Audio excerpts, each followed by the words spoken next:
Hello बच्चों, आज स्पीता पहचान क्लासेस में हम चर्चा करेंगे व्याकरण सत्र में एक महत्वपूर्ण पाठ अलंकार भाग 2 की। ठीक है, इसमें इसके पहले वीडियो में हमने अलंकार के बारे में जाना कि अलंकार क्या है, उसका शाब्दिक अर्थ जाना, परिभाषा के रूप में जाना और हमने उनके भेदों की चर्चा की कि कितने भेद होते हैं। और उसी क्रम में मैं आपको बता रही थी शब्दालंकार, ठीक है, जिसमें कि मैं आपको अनुप्रास अलंकार बता चुकी थी।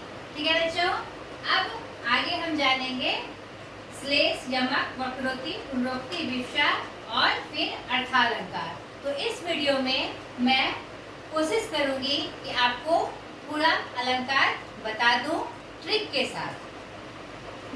जब मैं अलंकार पढ़ रही थी या व्याकरण के बहुत सारे ऐसे चैप्टर हैं जो मैं पढ़ती थी, तो किताबों से पढ़ने के बाद और अपने टीचरों से पढ़ने के बाद कुछ ना कुछ कन्फ्यूजन मन में आते थे। तो उस समय उतने साधन नहीं थे, उतना ऑनलाइन क्लास नहीं था, हमारे ज़माने में था लेकिन हमारे पास उपलब्ध नहीं था। तो मैंने एक चीज़ बचपन से महसूस की, उस समय से ही महसूस की कि बच्चे कहाँ फंसते हैं और कहाँ कंफ्यूज करते हैं। और ये चैप्टर मैंने आपको पहले भी बताया कि बहुत महत्वपूर्ण चैप्टर है, जो कि आगे की प्रतियोगिता परीक्षाओं में भी आपको काम आने वाला है। और अगर आप हिंदी से करते हैं, हिंदी में आगे बढ़ना चाहते हैं, तो आपको इसकी आवश्यकता हरदम पड़ती है। ठीक है, तो मैंने सोचा कि उस कन्फ्यूजन को जहाँ जहाँ मैं अटकती थी वहाँ वहाँ आप ना अटके, तो मैं पूरी तरह से इस पाठ को साफ करके आपको बताऊंगा ताकि आप कहीं ना फंसे और एक सिंपल वे में आपको सारी बातें अलंकार की समझ में आ जाए। ट्रिक के माध्यम से आप समझ सके यह क्या है और उसके बाद अर्थालंकार जो है वह क्या है। तो ये इसके बाद का जो मैं आपको व्यू दिखाऊंगी वो मैंने जो कलेक्शन किया है आपके लिए, ताकि आप कहीं फंसे ना, जिसमें कि अगर मैं इसमें लिखने लगूँ तो आपको लंबा वीडियो बन जाएगा। इसलिए मैं आपको व्यू में दिखाऊंगी जो मैंने तैयार किया है, जिसमें आपको पूरा सहयोग मिलेगा और आशा करती हूँ कि वो आपको अच्छे से समझ में आएगा और मेरा वीडियो छोटा होगा ताकि आप उसको आराम से देख सकें और समझ सकें। ठीक है बच्चा? ठीक है, हमने शब्दालंकार में अनुप्रास अलंकार को जाना। अब उसका दूसरा भेद श्लेष अलंकार के बारे में हम जानेंगे। अब देखिए, आप ध्यान से इसे देखिएगा। ठीक है, दूसरा शब्दालंकार है श्लेष अलंकार। जब कोई शब्द एक बार प्रयोग में आया हो किंतु प्रसंग के अनुसार उसके दो या दो से अधिक अर्थ हो। ठीक है, जैसे समझिए, उसको समझने की कोशिश करिएगा। रहीमन पानी राखिए, बिन पानी सब सून, पानी गए न उबरे, मोती मानुष चून। ठीक है, तो मैंने ये द्वितीय पंक्ति ली है उदाहरण के रूप में। इसी पद का ये पंक्ति है, पानी गए, रहीमन पानी राखिए, रहीम कवि जी का है। पानी गए न उबरे, मोती मानुष चून। तो मैंने क्या परिभाषा में बताया कि कोई शब्द एक बार आए लेकिन उसका अर्थ अलग अलग हो। जैसे देखिए, पानी, पानी यानी मोती में उसका क्या अर्थ है? चमक। मनुष्य में मानुष यानी मनुष्य, उसमें क्या है? लज्जा। और चून यानी चूना, यानी तीनों का पानी में अलग अलग यूग है। पानी गए ना उबरे, मोती मानुष चून। अगर मोती की चमक चली गई यानी पानी चली गई, यानी चमक के अर्थ में आया है, मानुष के रूप में, लज्जा के अर्थ में और चूना के लिए पानी के अर्थ में। यानी एक ही शब्द तीन अर्थ बता रहा है तीन परिस्थिति आने पर। ठीक है, तो यही आपको ध्यान में रखना है कि श्लेष अलंकार, श्लेष का मतलब होता है चिपका हुआ। ठीक है, श्लेष का क्या मतलब होता है बच्चों? चिपका हुआ। यानी कि एक शब्द आए और उससे बहुत सारे अर्थ चिपके हो। जैसे दूसरे उदाहरण में देखिए, सुवर्ण को खोजत फिरत, कवि व्यभिचारी चोर। यहाँ सुवर्ण का मतलब कवि के लिए क्या आता है? अच्छा, अच्छी बात, जो कि कविता में ढालते हैं। व्यभिचारी के लिए चरित्र और चोर के लिए सोना। यहाँ पर एक शब्द आया सुवर्ण, लेकिन कवि व्यभिचारी और चोर के लिए 3 अर्थ का प्रयोग हुआ। कवि सुंदर अर्थ में व्यभिचारी के लिए क्या आया, चरित्र के रूप में, और चोर के लिए क्या आया, सोने के रूप में। ठीक है बच्चों, यानी आपको यहाँ इसमें श्लेष अलंकार में यह समझना है कि एक शब्द आएगा और अलग अलग जगहों पर अलग अलग रूप में वहाँ पर 3 अर्थ या जितने भी शब्द आएंगे उसमें अलग अलग अर्थ निकलेगा। तो इसको कैसे हम पहचानेंगे? ऐसे पहचानेंगे कि ये ध्यान में रखना है कि वो जो शब्द आया है उसके अलग अलग अर्थ आ रहे हैं या कैसे आ रहा है। यानी अलग अलग अर्थ आएगा तो वह हमारा कौन सा अलंकार होगा? श्लेष अलंकार होगा।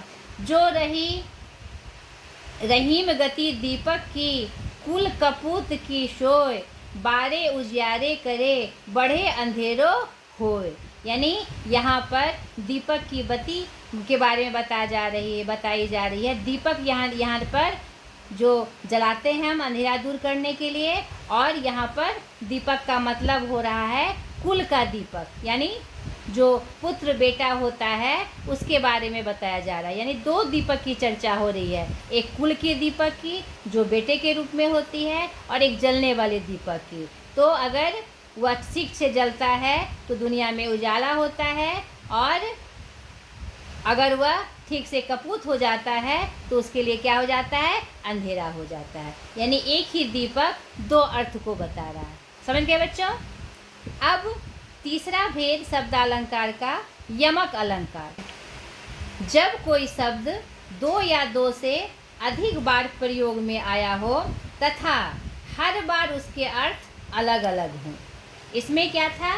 एक ही बार शब्द आएगा और जितनी बार उसका मतलब अलग अलग रूप में होगा। लेकिन यहाँ पर क्या है कि जब कोई शब्द 2 से अधिक बार आए और उसका अर्थ अलग अलग हो। जैसे उदाहरण से समझिए, कनक कनक ते 100 गुनी, मादकता अधिकार। एक कनक का मतलब सोना, एक कनक का मतलब धतूरा। 2 बार आया। दूसरी जगह देखिए, दूसरे उदाहरण में, तो परवारो उर्वशी, सुन राधिके सुजान, तू मोहन के उर्वशी, हवे उर्वशी समान।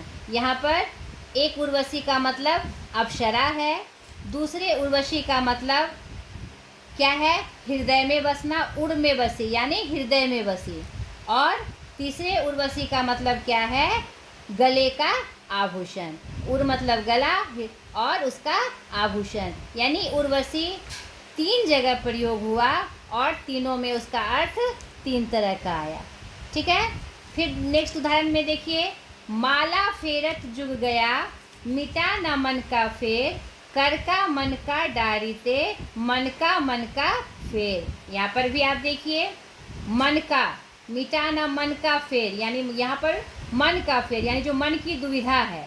ठीक है, कर का मन का डारी दे, यहाँ मन का मतलब क्या अर्थ है? उसका मन का अलग रूप। यहाँ पर मन का क्या मतलब है? यानी कि अलग अलग तरह के फेर में पढ़ना। यानी एक मन का शब्द 3 बार आया और तीनों का अलग अलग अर्थ हुआ। मैं चौथा उदाहरण भी लेके आई हूँ समझने के लिए। 3 बेर खाती थी वो, 3 बेर खाती है। यानी कि यहाँ पर बेर का मतलब फल हुआ, बेर एक फल होता है। 3 बेर खाती थी वो, यानी कितने बेर खाती थी? 3, संख्या में 3 बेर। और यहाँ पर 3 बेर का मतलब होता है 3 टाइम, 3 बार। ठीक है, तो 2 बार शब्द आया लेकिन दोनों जगह उसका अर्थ अलग अलग है। ठीक है बच्चों, तो यहाँ पर श्लेष और यमक में आपको यह ध्यान रखना है कि श्लेष में कोई शब्द एक बार आएगा लेकिन परिस्थिति के अनुसार उसके अलग अलग अर्थ होंगे। और यमक में क्या होगा कि कोई शब्द 2 या 2 से अधिक बार आएगा और उसका अर्थ अलग अलग होगा। आशा करती हूँ ये आपको समझ में आया होगा। मैंने अंतर भी इसका समझा दिया है कि शब्द एक, अर्थ अलग अलग। यमक में एक शब्द दो या दो से अधिक बार, लेकिन अर्थ अलग अलग। ठीक है बच्चों, आशा कर में आया होगा इसके शब्द अलंकार का अन्य भेद को फिर हम देखेंगे। वक्रोक्ति चौथा शब्द अलंकार है वक्रोक्ति अलंकार। वक्र का मतलब क्या होता है बच्चों? वक्र उक्ति। इसका शाब्दिक अर्थ हम ले वक्र उक्ति, यानी वक्र मतलब टेढ़ा, उक्ति मतलब कथन। ठीक है बच्चों, यहाँ पर आप नोट में आप जरूर लिख लीजिएगा कि अलंकार सिद्धांत के प्रणेता आचार्य भामह वक्रोक्ति अलंकार को अलंकार की आत्मा तथा सम्राट मानते हैं। ये नोट में आप लिख लीजिएगा, ये आपको प्रतियोगिता परीक्षा में ऐसे प्रश्न आते हैं। ठीक है, अब हम जान लें कि ये क्या है। ये तो हम जान ही गए शाब्दिक अर्थ में टेढ़ा कथन।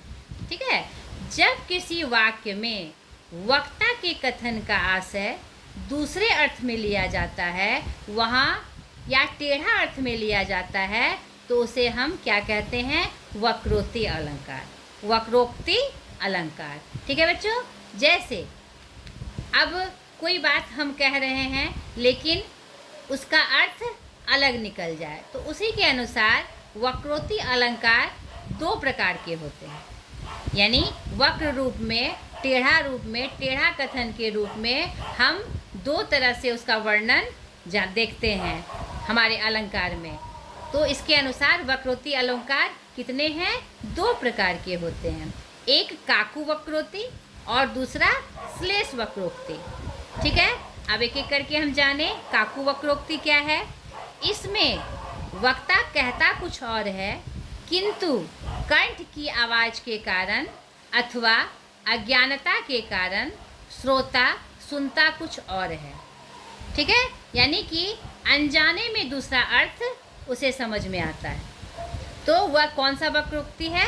काकू वक्रोक्ति। यानी कभी कभी होता है ना कि हम कुछ बात कहें और अगले को कुछ अलग समझ में आता है, तो ऐसे सीधे अर्थ में समझिए कि हम बोल कुछ आ रहे हैं और अगला किसी भी कारण से, किसी भी मतलब की बाधा से वह अलग सुन रहा है, तो वह मेरा काकू वक्रोक्ति है। जैसे देखिए उदाहरण में देखिए, देते हैं वरदान शिव भाव चाहिए मीत, भोले को वरदान हित भाव चाहिए मित। यहाँ पर भाव का मतलब श्रद्धा है, लेकिन कभी कभी उसे मूल्य समझ लिया जाता है। नहीं, कहने वाला ये कह रहा है कि भगवान को क्या चाहिए? श्रद्धा चाहिए। नहीं, लेकिन समझने वाला क्या समझ लेता है कि भोले को वरदान इसलिए है कि उसे मूल्य चाहिए। ठीक है, यानी कि हम कह कुछ और रहे हैं, वक्ता किसी बाधा के कारण, चाहे अज्ञानता के कारण, चाहे आवाज़ में जो क्या कहते हैं बाधाएं आ रही है, उसके कारण वह अलग सुन लेता है, तो उसमें काकू वक्रोक्ति आती है। ठीक है बच्चों, अब श्लेष वक्रोक्ति, इसमें क्या होता है? जानबूझकर श्रोता जानबूझकर वक्ता के कथन का दूसरा अर्थ निकालता है। वह जानता है कि वक्ता के कहने का अर्थ क्या है, फिर भी वह उसका अर्थ उल्टा लेता है। इसमें इस प्रकार की वक्रोक्ति में लोग मजाकवश या चिढ़ानेवश ऐसी कविताएं बनाते हैं जिसमें कि उसका इस तरह का वक्रोक्ति दिखती है।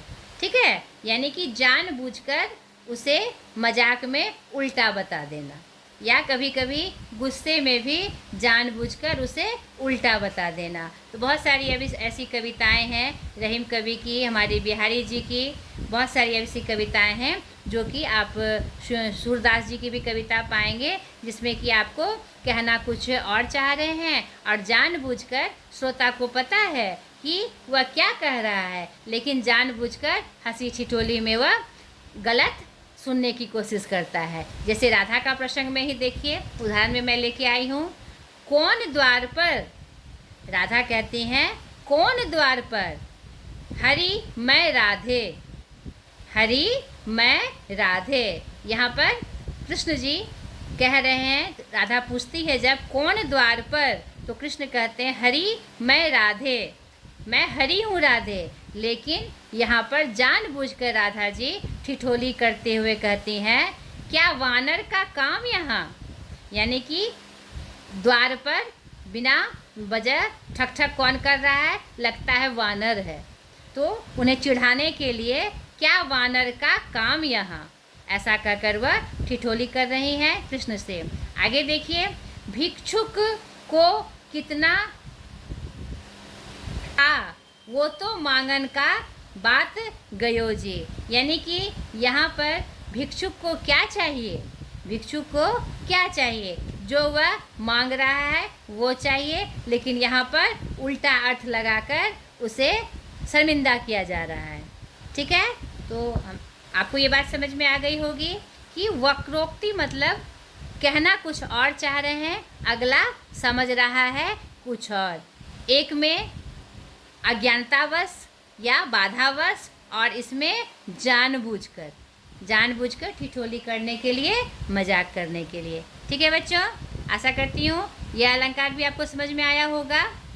अब 5वां शब्द अलंकार पुनरोक्ति। पुनरोक्ति का शाब्दिक अर्थ क्या है? पुनः कही हुई बात, दोहराई बात, यानी किसी बात को फिर से कहना। पुनरुक्ति मतलब पुनः उक्ति, यानी फिर से दोहराना। ठीक है, तो फिर से वही बात करना, अर्थात जहाँ पर एक शब्द लगातार 2 बार आए तथा उनके अर्थ समान हो।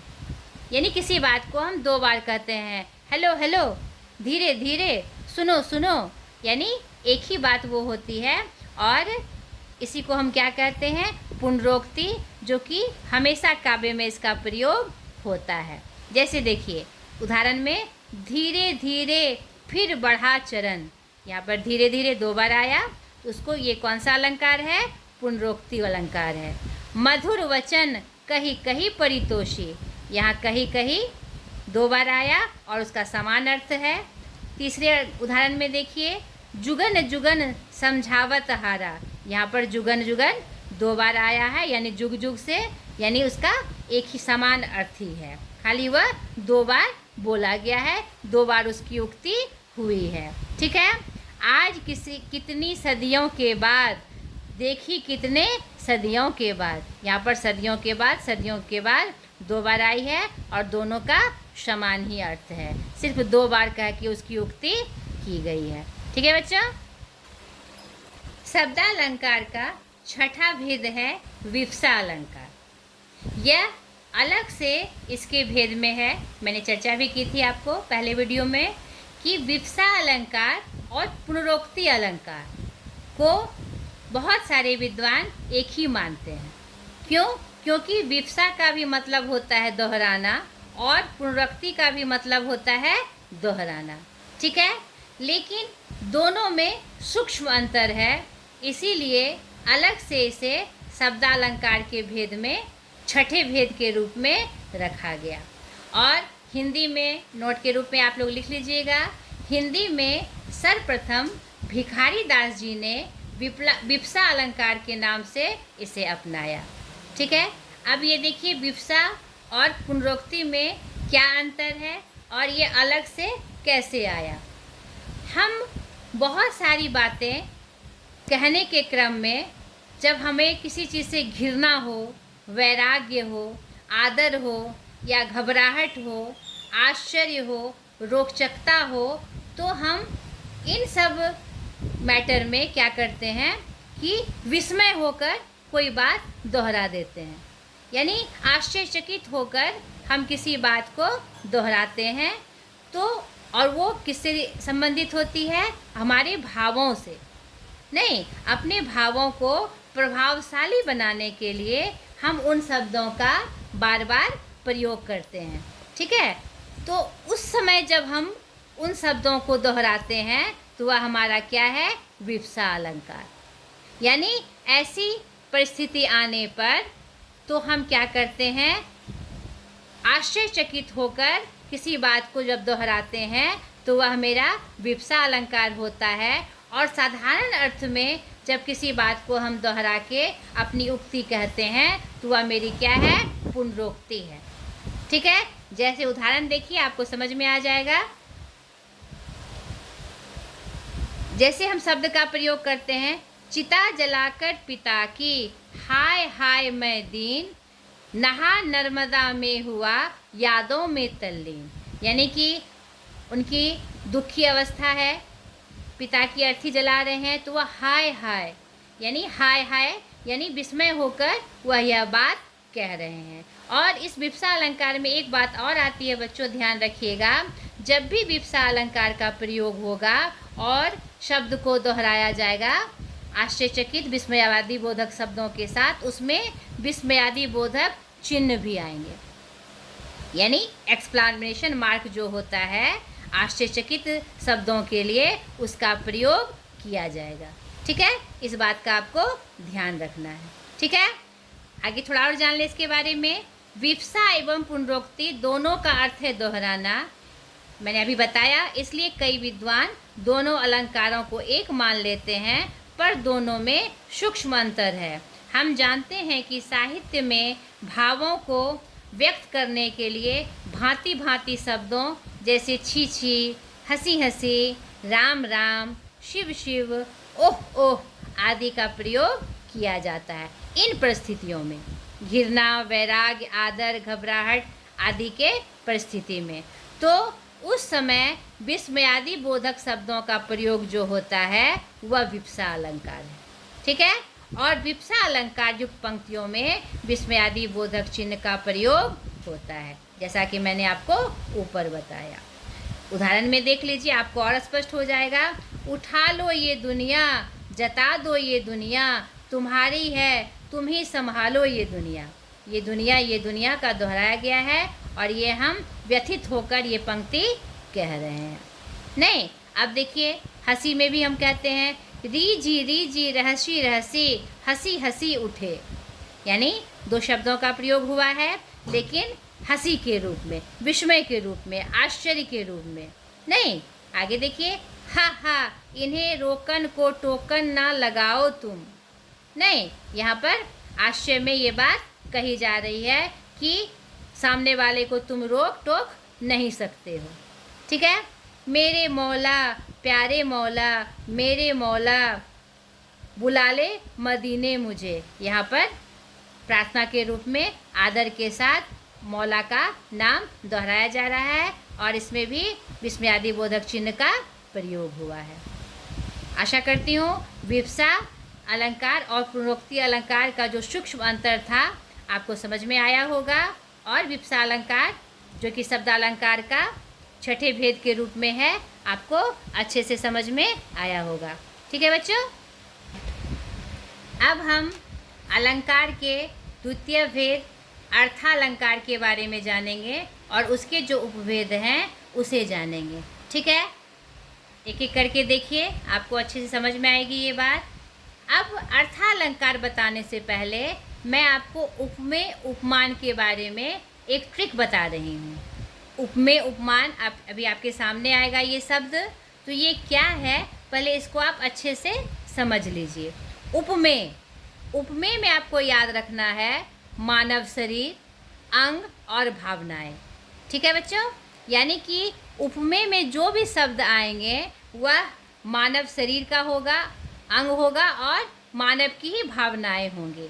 ठीक है, वह मुख्य वस्तु जिसके विषय में बात हो रही है। उपमेय हमारा क्या होता है?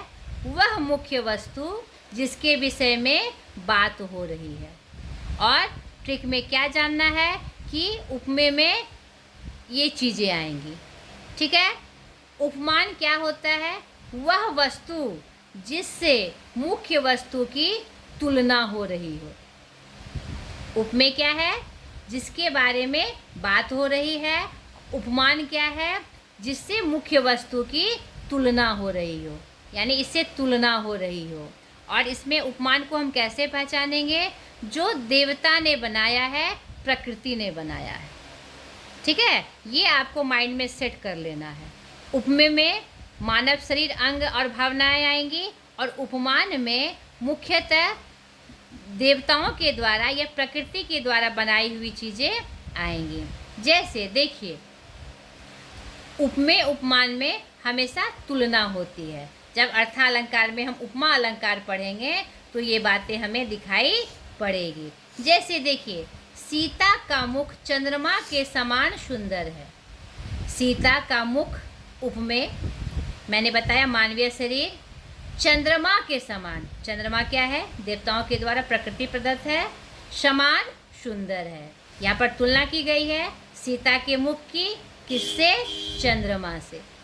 ठीक है, यहाँ पर उपमेय उपमान वाचक शब्द और साधारण धर्म की चर्चा मैंने लिखी है इंडिकेट करते हुए, जो कि आपको आगे मैं समझाऊंगी।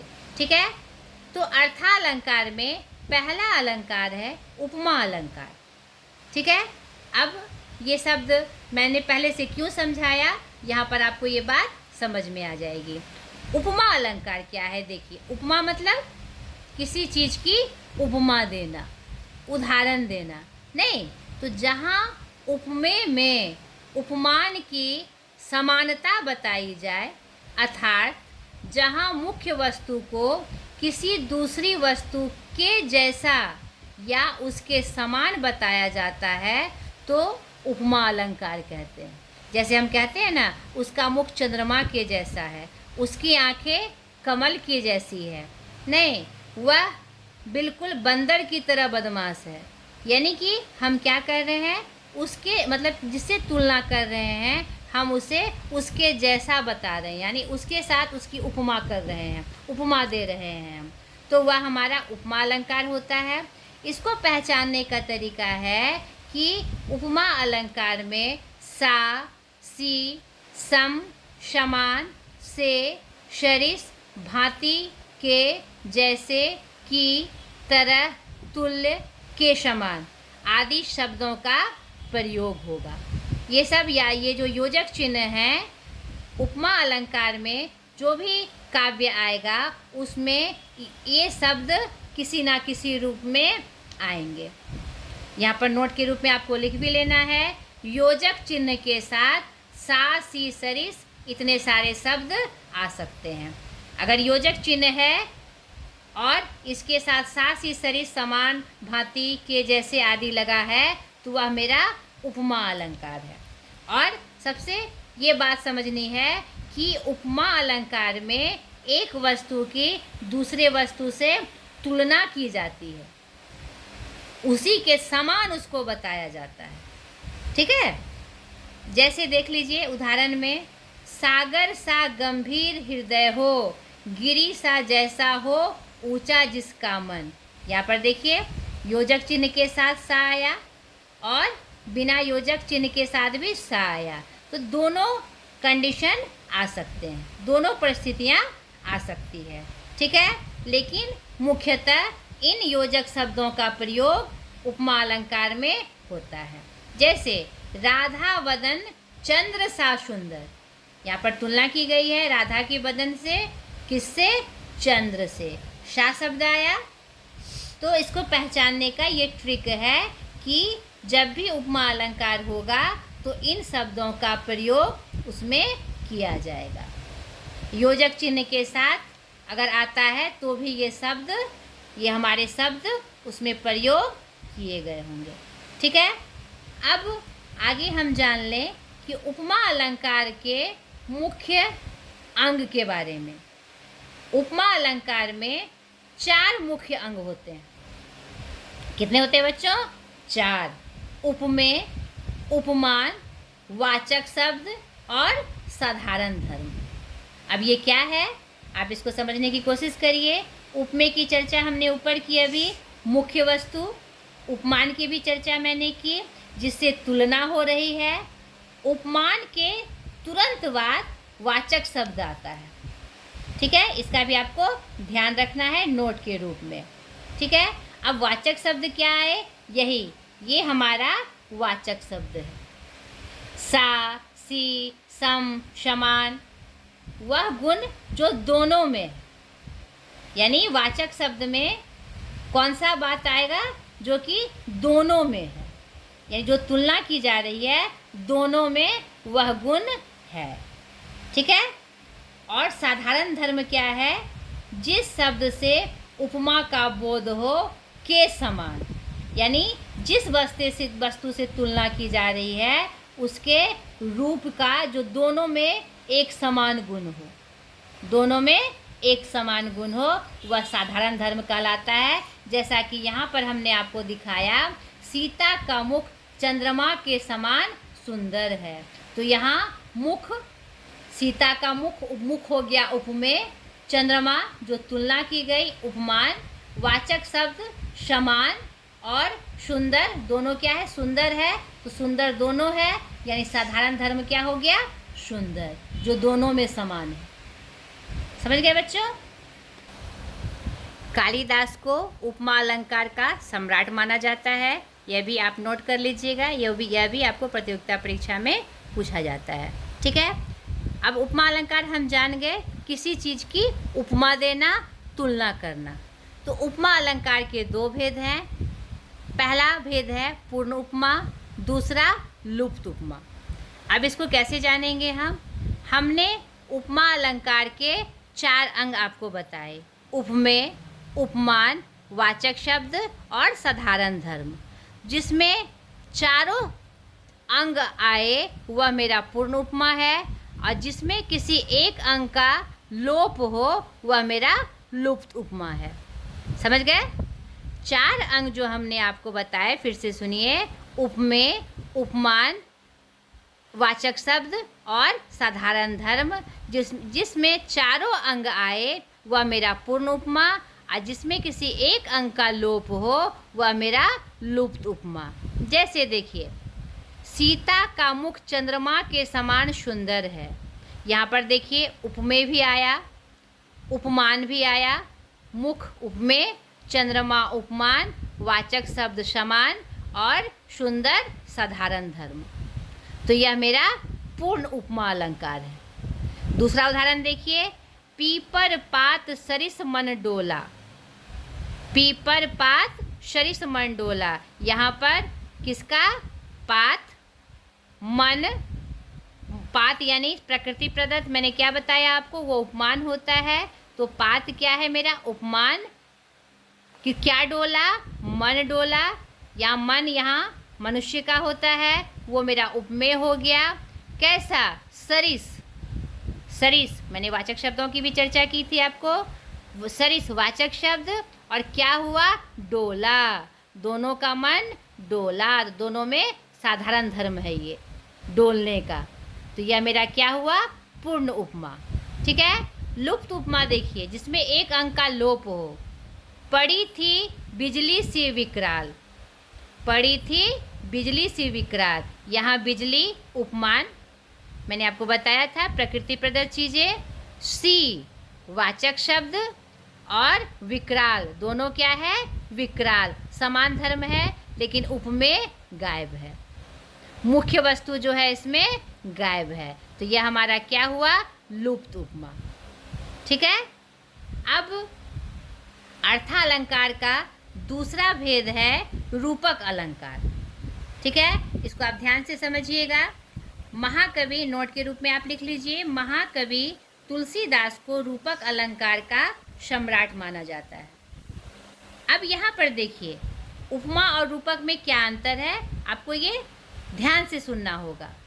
जहाँ उपमेय में उपमान का आरोप किया जाए, अर्थात जब मुख्य वस्तु उपमान का रूप ले ले, इसका क्या मतलब, यानी कि यहाँ पर तुलना ना की जाए, एक चीज़ को, मुख्य वस्तु को दूसरे के अनुरूप ही बताया जाए, यहाँ तुलना नहीं होगी। यहाँ पर क्या होगा, मुख्य वस्तु को अगले वस्तु के रूप में ही बता दिया जाए। जैसे देखिए, आपको समझ में आ जाएगा। इसकी पहचान कैसे होगी, इसमें योजक चिन्ह के साथ सा सी समान वाले वाचक शब्द नहीं आते। उसमें योजक चिन्ह के साथ सा सी समान आते थे उपमा अलंकार में, इसमें नहीं आते। उपमेय के साथ अर्थ में रूपी शब्द आते हैं, यानी कि उपमेय को उपमान ही बना दिया जाता है, के जैसा नहीं, वही बना दिया जाता है।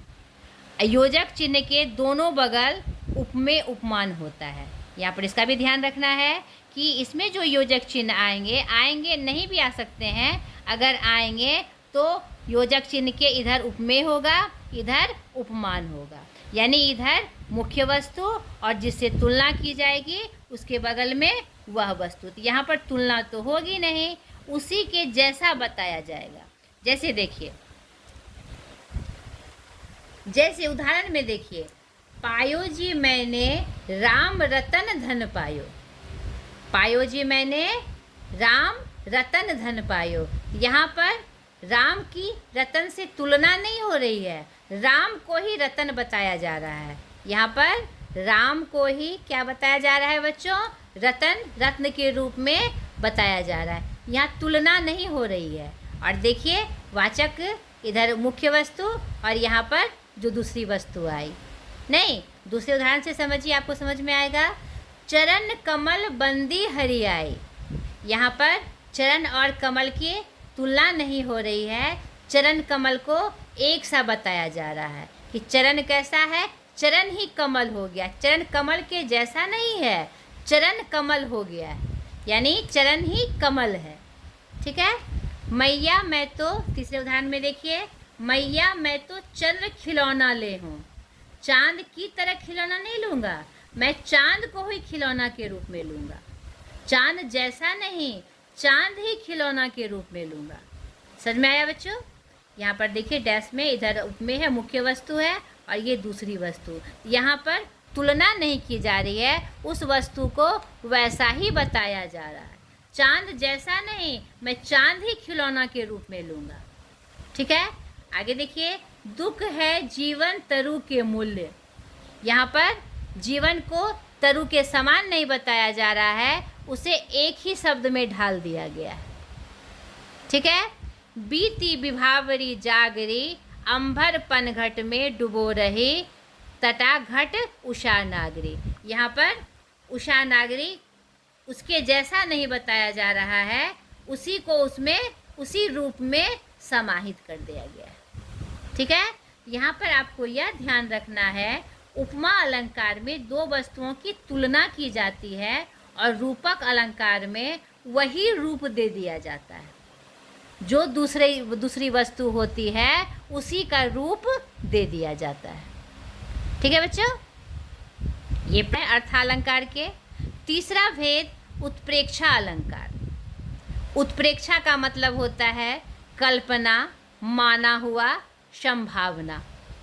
इस अलंकार में क्या होता है, हम वैसा मानते हैं, मानो, हम ऐसा मान लेते हैं, ऐसी संभावना हम देखते हैं या हम उसके जैसा ही कल्पना करते हैं। ठीक है। जैसे देखिए, जहाँ उपमेय में उपमान की कल्पना की जाए, जहाँ उपमेय में उपमान की कल्पना की, यानी मुख्य वस्तु में उसी के जैसा होने की कल्पना की जाए, अर्थात जहाँ किसी वस्तु को किसी दूसरी वस्तु के जैसा होने की कल्पना करवाई जाए।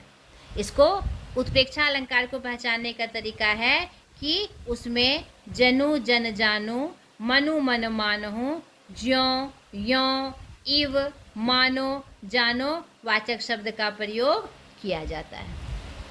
ठीक है। इसको आप ध्यान से याद रखिएगा। जनु जन जानू, मनु मन मानहूँ, ज्यों यों इव मानो जानो वाचक शब्दों का प्रयोग जहाँ पर होगा।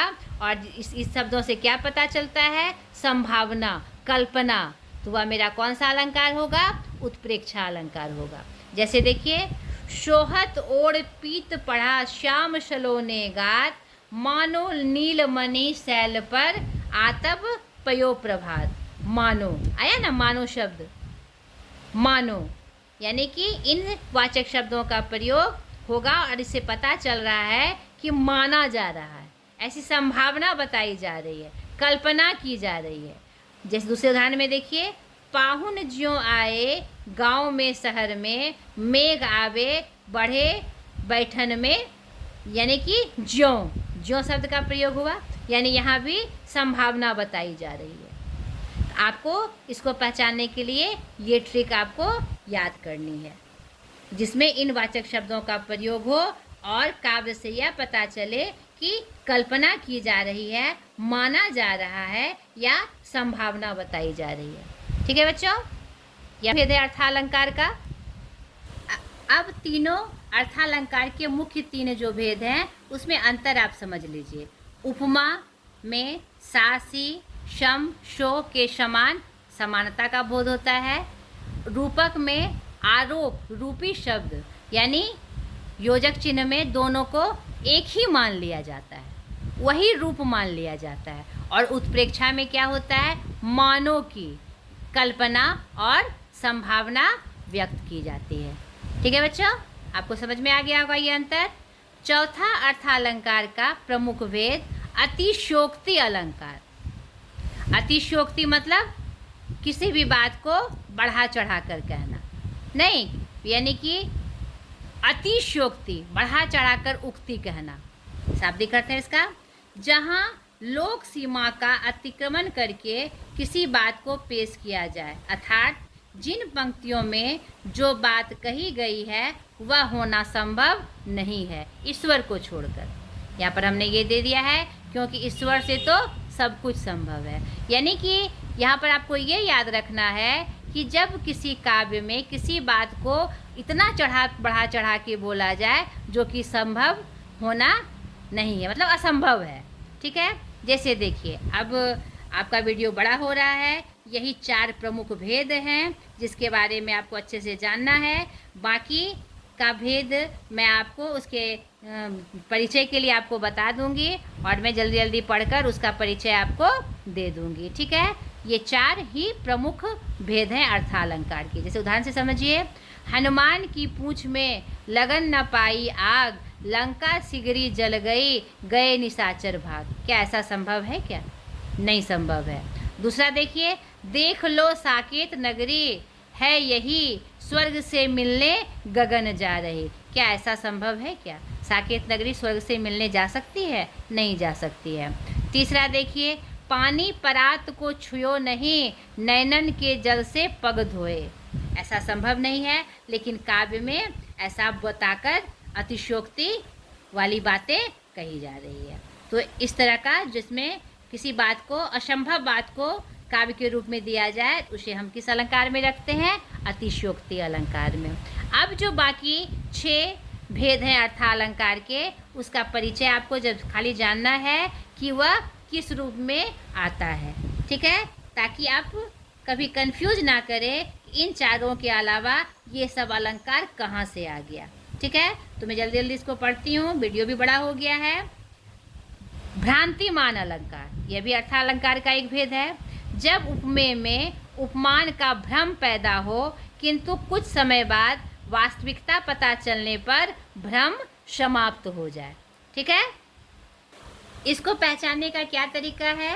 इसमें जानकर, समझकर, जानी, जानू, जान, जनू, ऐसा समझकर आदि शब्दों का प्रयोग किया जाता है। ठीक है, जैसे किशुक कुसुम जानकर झपटा, भौरा सुख की लात चोंच पर, तोता ने भी चोंच चलाई, जामुन का फल उसे समझकर। ठीक है, तो यहाँ पर हमने क्या देखा कि भ्रांतिमान में भ्रांति होती है ऐसी कि ऐसा है, उसमें इन वाचक शब्दों का प्रयोग किया जाता है। मतलब कि भ्रम होता है लेकिन बाद में वह भ्रम फिर टूट जाता है। इस तरह का काव्य में जब प्रयोग हो तो हमारा कौन सा अलंकार है? भ्रांतिमान अलंकार।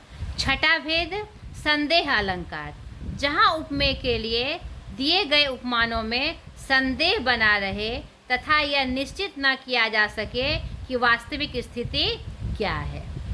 इसकी पहचान क्या है? है कि, अथवा, या आदि शब्दों का प्रयोग होता है। ठीक है, जैसे देखिए, साड़ी बीच नारी है कि नारी बीच साड़ी है, साड़ी है कि नारी है कि नारी ही की साड़ी है। यहाँ पर क्या है? संदेह है। यहाँ पर इन काव्य में क्या बताया जा रहा है? संदेह की चर्चा हो रही है। अथवा, है कि, आदि, है कि नहीं, यानी यहाँ संदेह की चर्चा हो रही है। तो इस तरह का काव्य जब हो तो वह कौन सा अलंकार है? संदेह अलंकार।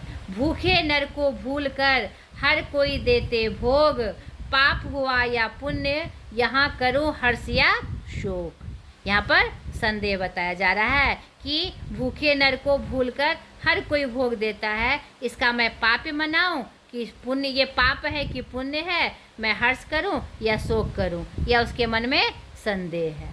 ठीक है बच्चों। सातवां अर्थालंकार के भेद, विरोधाभास अलंकार। ये सब मैं आपको इसलिए बता रही हूँ, इतना आपको जानने की आवश्यकता नहीं थी, लेकिन अगर कहीं ये शब्द आ जाए तो आप कंफ्यूज ना करें बच्चों, इसलिए मैंने, ये वीडियो थोड़ा बड़ा हो गया लेकिन आपको पूर्ण जानकारी अलंकार की हो जाएगी। विरोधाभास अलंकार, जहाँ विरोध का आभास होता हो किंतु वास्तव में विरोध ना हो, खाली आभास होता हो, नाम से ही है विरोधाभास, विरोध का आभास होना।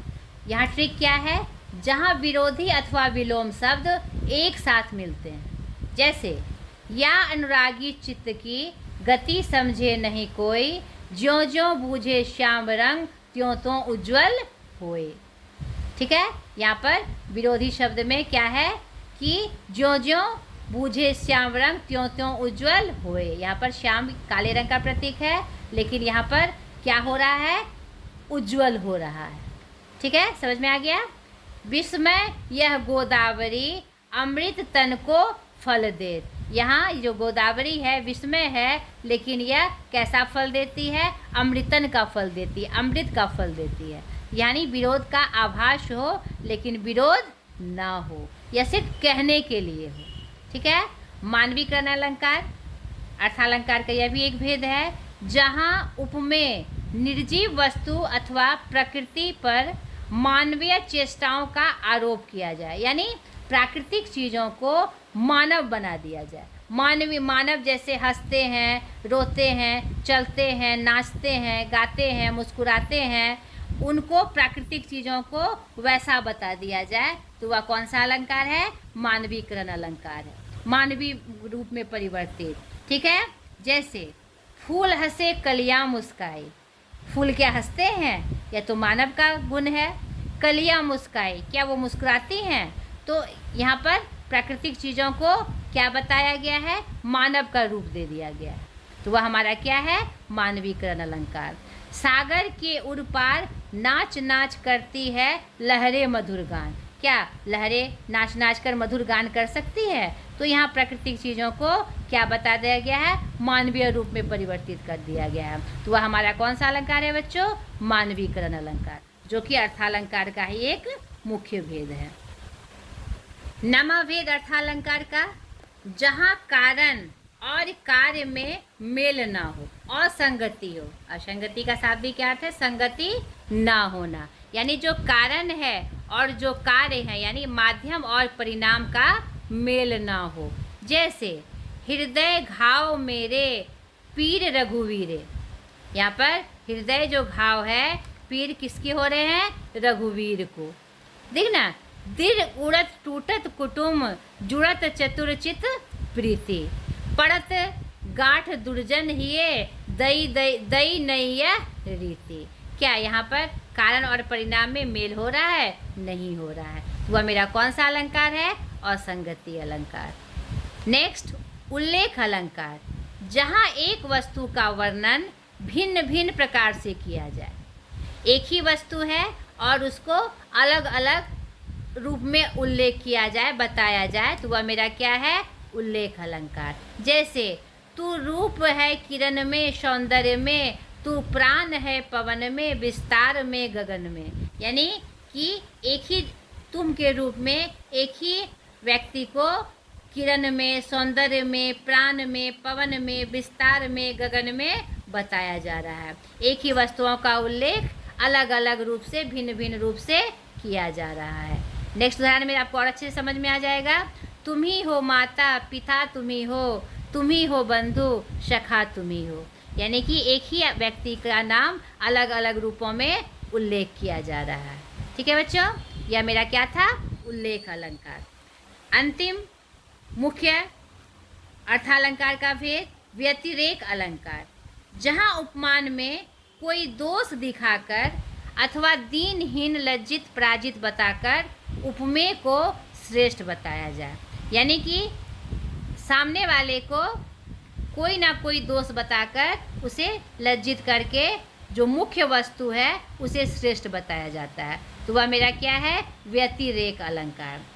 का सखही तही देहु मयंग चांद कलंकी क्या है? वनिक सेतु, यानी कि यहाँ पर चांद जो कि एक प्रमुख वस्तु है, लेकिन यहाँ पर तुलना सरवरी से करके यहाँ जो चांद मयंकु है उसको क्या बताया जा रहा है? कलंकी बताया जा रहा है। ठीक है।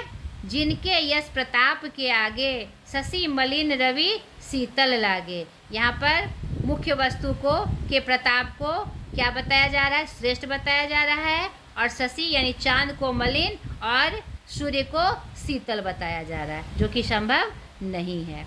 यहाँ पर जानबूझकर उसे ऐसा दिखाया जा रहा है। सिया मुख समता की करे चंद बापुरो रंग, यानी सिया का जो सीता का जो मुख है उसकी समानता चंद से क्या कर सकते हैं? जो कि रंग है, गरीब है। यहाँ पर चांद को क्या बताया गया है? गरीब बताया गया है। यानी सिया जो मुख्य वस्तु है, मुख्य है, उपमेय है, उसे श्रेष्ठ बताया जा रहा है यहाँ पर चंद्र को रंग बताकर, गरीब बताकर। ठीक है। आशा करती हूँ आपको मैंने जो कंटेंट तैयार किया था अलंकार का, जिसको एक एक करके लिखने में आपका वीडियो और बड़ा बन जाता। ये भी थोड़ा वीडियो बड़ा बन गया, लेकिन मुझे यह खुशी है कि मैंने जो कंटेंट समझने के लिए तैयार किया था मैं आप तक पहुंचा पाई। भले ही थोड़ा वीडियो बड़ा बन गया हो, लेकिन आपको अलंकार पूरी तरह से बच्चों समझ में आ जाएगा। ठीक है। मेरी मेहनत सफल होगी। आशा करती हूँ आपको ये वीडियो जरूर अच्छा लगा होगा। मैंने अलंकार पूरी तरह से खत्म कर दिया। मैंने शब्दालंकार के सारे भेद और अर्थालंकार के सारे भेद की चर्चा आपसे कर दी। आज तक के लिए इतना ही। और पुनः मैं फिर से आपसे कहती हूँ कि मेरी वीडियो को शेयर करें, सब्सक्राइब करें, लाइक करें, ताकि जो मेरी मेहनत है यह और रंग लाए और मैं दुगनी मेहनत से आपको आपके कंटेंट पहुंचाती रहूं। ठीक है बच्चों, बाय।